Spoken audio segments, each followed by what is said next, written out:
વડોદરા શહેરમાં રફતારનો કેર યથાવત છે। શહેરમાં અકસ્માતોની ઘટનામાં સતત ચિંતાજનક પણ વધારો થઈ રહ્યો છે।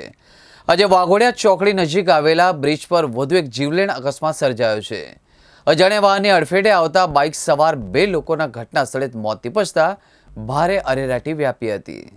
વડોદરા શહેરના વાઘોડિયા ચોકડી નજીક બ્રિજ પરથી પસાર થઈ રહેલા એક બાઇકને કોઈ અજાણ્યા વાહન ચાલકે જોરદાર ટક્કર મારી હતી। અકસ્માત એટલો ગંભીર હતો કે બાઇક પર સવાર બે પુરુષોના ઘટના સ્થળે જ પ્રાણ પંખીરો ઉડી ગયા હતા। અકસ્માત બાદ વાહન ચાલક ફરાર થઈ ગયો હતો। અકસ્માતની જાણ થતાં જ આસપાસના લોકોના ટોળે-ટોળા ઘટના સ્થળે એકત્રિત થયા હતા।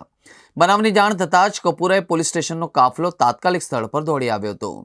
પોલીસે બંને મૃતદેહનો કબજો મેળવી તેને પોસ્ટમોર્ટમ અર્થે સયાજી હોસ્પિટલ ખસેડવામાં આવ્યા હતા। એ તો કઈ બહુ કઈ ગયેલા તો પીવા માટે કે તે પુલ પર ચડે તો કઈ એક્સિડન્ટ થયું આપણે તો ખબર નહીં એટલી બધી ફોન આવ્યો તો મારી પર। તમને કોનો ફોન આવ્યો તો એ તો ગયા તો શું જોવા મળ્યું? અમે નહીં ગયો, મેં તો ધંધા પર હતો આજે શાકભાજી ધંધો એટલે સાંજે એમના પરિવારમાં કોણ કોણ લોકો છે?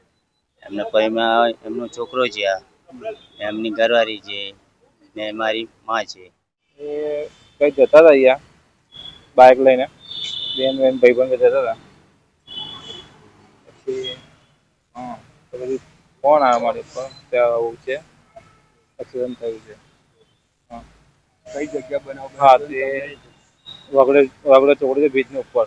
તમને કેવી રીતે જાણ મળી? એ મારા શાળાએ કીધું, કાકાનો છોકરો છે, એને કીધું ફોન કરીને જાણ કરી। તમે પહોંચ્યા તો તમે શું જોયું? મેં ડાયરેક્ટ પોલીસ ચોકડી આવ્યો, તો એ મને કીધું આવું છે, અકસ્માત થઈ ગયા છે। કોને ટક્કર મારી? એ ખબર નહીં, અજાણ્યો વાહન હતો। પરિવારમાં કોણ કોણ છે? પપ્પા છે એને બોન છે। તમે આવ્યો છો? હા, અહીંયા નહીં આવ્યા। પીએમ રિપોર્ટ કરાવવા આવ્યો છો?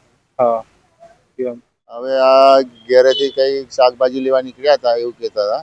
તો એ નીકળ્યા લગભગ 12 એક દોઢના ગારામાં નીકળ્યા એ।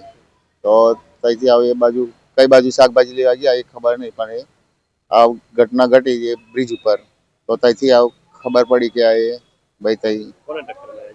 હા એ નહીં આપણું અજાણ્યું વાહનમાં કઈ ટક્કર વાગી ગઈ હોસ્પિટલમાં લાઈને એવું। હોસ્પિટલ એ ભાઈ હોસ્પિટલ આવતા આવતા એક્સપાયર થઈ ગયા, અને એક ભાઈ તઈને તે એક્સપાયર થઈ ગયેલા। પરિવારમાં કોણ કોણ છે તમને? હા, પરિવારમાં 5 છોકરાઓ છે, એમનું બૈરું છે, એમની મમ્મી છે, આટલા પરિવાર એમ। હા, જવાબદારી એ બાળકો ઉપર આવી ગઈ હવે। બે છોકરા, બે છોકરી, 3 છોકરીઓ, 2 છોકરા છે, એમનો ભાઈ છે, એમના ભાઈને એમના ભાઈનું બૈરું છે, આ બધો આખો પરિવાર છે, પણ એમ ભાઈ અલગ રહે છે। પણ અત્યારે આ લોકો પરિવારમાં આટલા જ છે, નાના નાના છોકરા છે એમના। એ ડ્રાઈવર હતા, ડ્રાઈવરિંગ કરતા હતા। કોઈ બી ગાડી લઈને જાય શેઠ નહીં ત્યાં, એટલે ગાડી ચલાવીને લઈને આવતા હતા।